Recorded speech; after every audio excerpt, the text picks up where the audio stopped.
बिस्मिल्लाहिर्रहमानिर्रहीम। अल्लाहुम्मा सल्लि अला मुहम्मद व अला आलि मुहम्मद कमा सल्लैता अला इब्राहीम व अला आलि इब्राहीम इन्नका हमीदुम मजीद। अस्सलाम वालेकुम। मैं हूं आसिम रज़ा और आप देख रहे हैं सीधी बात आसिम के साथ।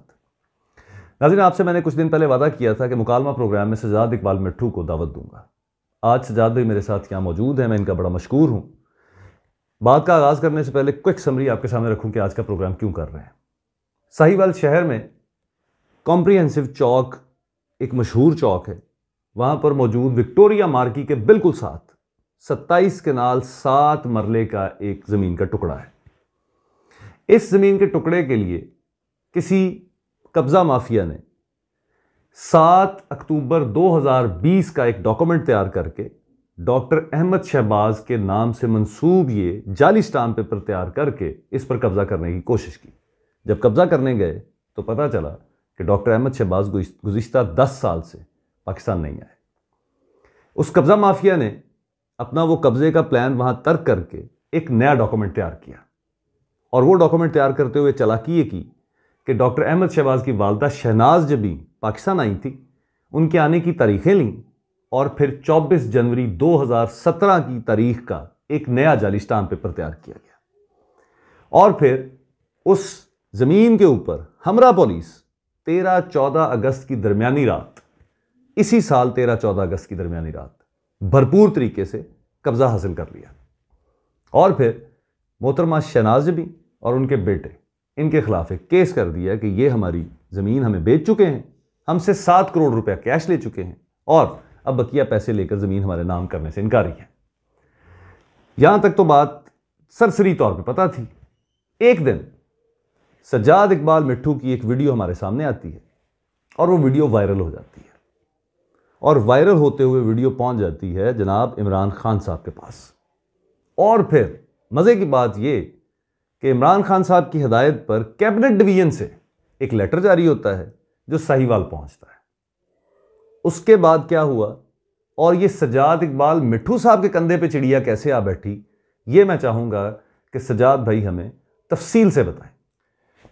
जी, बिस्मिल्लाहिर्रहमानिर्रहीम। इय्याक नअबुदु व इय्याक नस्तईन। शुक्रिया आसम भाई, आपने काफ़ी दिन से कहा हुआ था तो टाइम नहीं मिल रहा, सारा दिन बिजी रहता था। वीडियो ज़रूर प्राइम मिनिस्टर ऑफ पाकिस्तान तक पहुंची, वहां से मुझे इस्लामाबाद से मिनिस्ट्री से फ़ोन कॉल आई, तो फिर मैंने उनको सारे डॉक्यूमेंट्स भेजे। फिर उसके बाद ये सारे डॉक्यूमेंट्स वगैरह, लेटर वगैरह जारी हुआ। सीधी सी बात है आसम भाई, आप भी करते हैं और मैं भी करता हूँ साहिवाल में।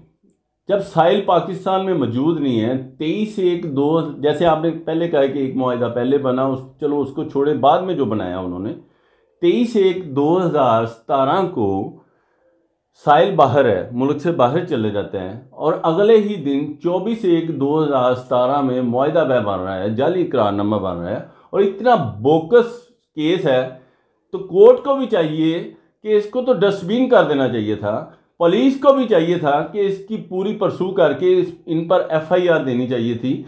लिहाजा मैं अब बात पर आऊँगा कि मुझे एक सियासी वर्कर की हैसियत से कितनी कोफत मिली और कितनी मुश्किल पैदा हुई कि एक आम आदमी होता तो वो तो शायद ये फेस भी ना कर सकता। तो उनके कितने यानी कि फंक्शन एक दूसरे के साथ ये सब जुड़े हुए थे सिस्टम के साथ।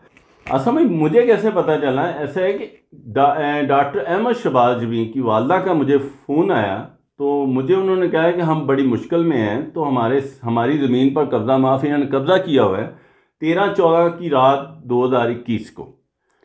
तो मैंने फौरी तौर पर DPO साहिवाल का नंबर दिया, मैंने कहा उनसे बात करें, तो उन्होंने उनसे बात की। सिस्टम में हम आ गए और मैं 2.5 माह से DPO साहिवाल सादिक हुसैन खान साहब के पास रूटीन में जाता हूँ। 3-4 दिन के बाद कोई ना कोई चीज़ मिलती है, उनसे बात करने के लिए जाता हूँ।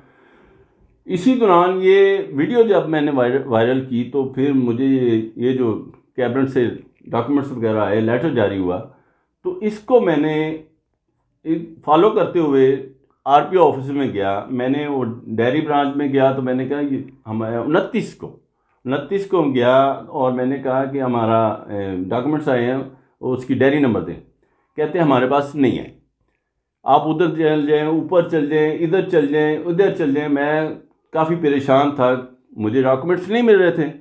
फिर मुझे इस्लामाबाद से कॉल आई कि आपके डॉक्यूमेंट्स मिल गए डायरी नंबर मिल गया है? मैंने कहा सर मुझे तो कुछ भी नहीं मिल रहा।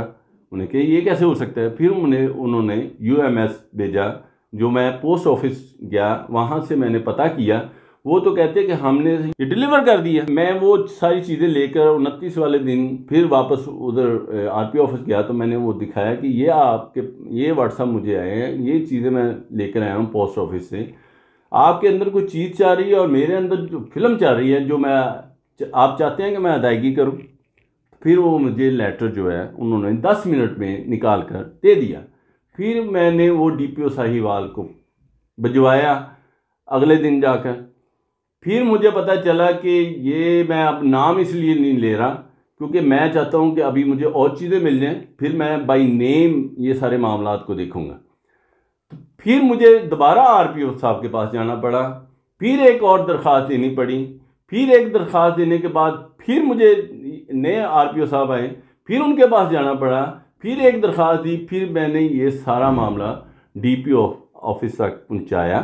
DPO साहब इस चीज़ को देख रहे हैं, लेकिन अभी तक ये मेरा ख्याल है 24 को ये लेटर इस्लामाबाद से जारी हुआ है, तो अभी तक FIR नहीं हो सकी। मामले को उलझाया जा रहा है। तो मैं समझता हूँ कि इतना क्लियर केस, सीधा सीधा केस है कि साहिल पाकिस्तान में मौजूद नहीं है, ओवरसीज़ पाकिस्तानी है। हमारे prime minister of Pakistan overseas पाकिस्तानियों को वोट का तो हक दे दिया। तो ये सवाल मैंने प्राइम मिनिस्टर की तरफ इसलिए किया था कि वोट के हक के साथ साथ उनका हक जो छीना जा रहा है साहिवाल में, वो किसने लेकर देना है? तो प्राइम मिनिस्टर ऑफ पाकिस्तान तो इस सिस्टम के लिए लड़ रहे हैं, और सज्जाद इकबाल मिट्ठू एक वर्कर की हैसियत से अपने प्राइम मिनिस्टर के साथ विजन के मुताबिक साहिवाल में उस सिस्टम के साथ लड़ रहा है, चाहे उसमें कोई इंतज़ामिया हो, चाहे उसमें कोई पुलिस डिपार्टमेंट हो। मैं कोई क्राइम नहीं करता, सीधी सी बात करता हूँ आसिम भाई, जैसे आप करते हैं। साहिवाल में इशू पर बात करता हूँ तो अल्हम्दुलिल्लाह, और मुझे किसी चीज़ का डर नहीं है, तो इसलिए मैं ये बात करता हूँ। तो अब आगे आप मज़ीद समझते हैं, जो बात करना चाहें कर सकते हैं। मैं आप दोस्तों के साथ और बात शेयर कर देता हूँ, छोटी सी। सजाद भाई आपके लिए भी नई बात है। आज से 5 दिन पहले मैं एक शादी में गया था, वहाँ पे साहिवाल के बड़े ही नून सियासतदान मौजूद थे, और उन सब लोगों ने यकजुबान मेरे सामने एक बात कही। उन्होंने कहा सज्जाद इकबाल मिट्ठू ज़्यादा उड़ रहा है, वो बड़े ख़तरनाक लोगों के खिलाफ बरसरे पैकार है, और ये बहुत जल्दी किसी ना किसी गली सड़क चौराहे में मारा जाएगा। तो सज्जाद भाई, आपको नहीं फील होता कि आपने बड़े ख़तरनाक लोगों के साथ पंगा लिया? देखिए आसिम भाई, अल्लाह के नबी का फरमान है अल्हम्दुलिल्लाह सल्लल्लाहु अलैहि वसल्लम कि अल्लाह ने फरमाया है कि एक सीधा रास्ता है, एक गलत रास्ता है। तो मेरा ईमान है कि मैं सीधे रास्ते पर हूँ और हक वाले का साथ दे रहा हूँ। तो इंशाअल्लाह ताला, और जीत हक वाले की होती है। टाइम थोड़ा सा लगता है, लेकिन मैं हक वाले के साथ खड़ा हूँ।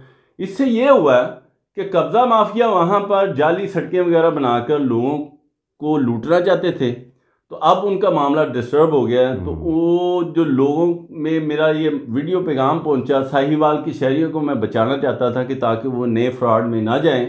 तो ये डॉक्टर अहमद शहबाज जमील की जगह है, तो वो तो ओवरसीज़ पाकिस्तानी है, वो बाहर इंग्लैंड में बैठा हुआ है। तो ये जाली इकरारनामे बनाकर वहाँ से सड़कें वगैरह बनाकर ये सारे मामलात में गुजारना चाहते थे।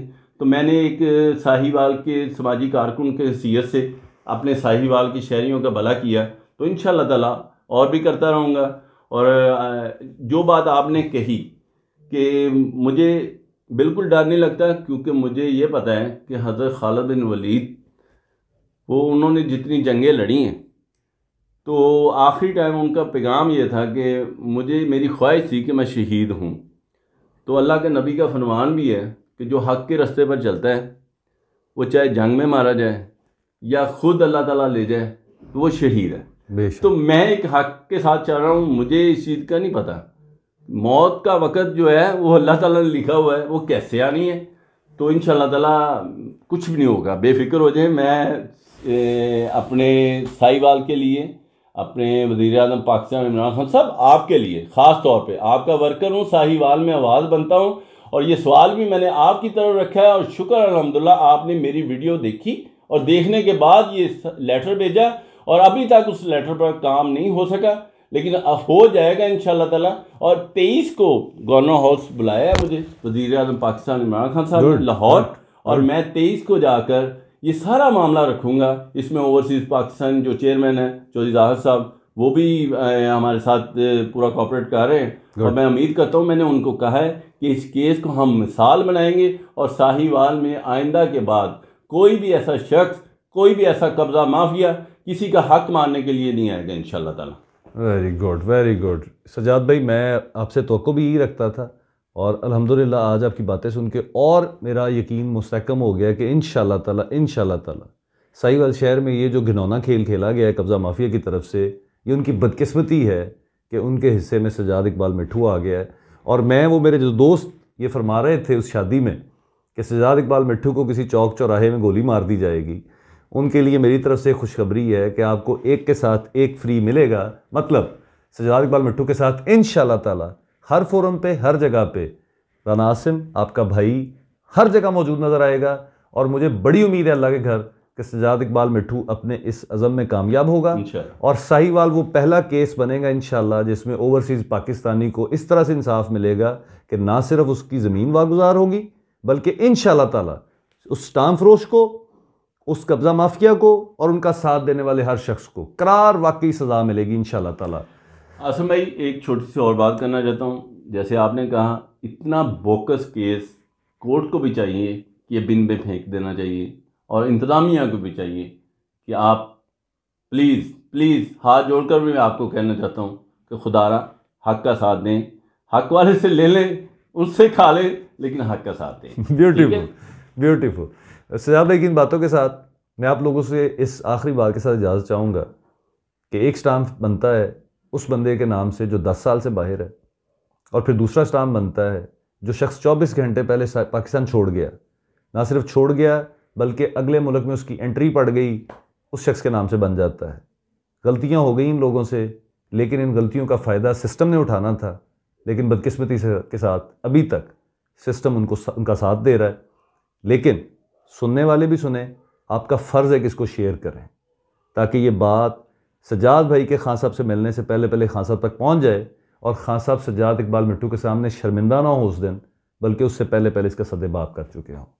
सजाद भाई, आपका बहुत शुक्रिया, आप तशरीफ़ लाए जी। और आप सब दोस्तों का बहुत शुक्रिया, आपने इसको देखा, इसको शेयर करें और हक का साथ दें। बहुत शुक्रिया। अस्सलाम वालेकुम।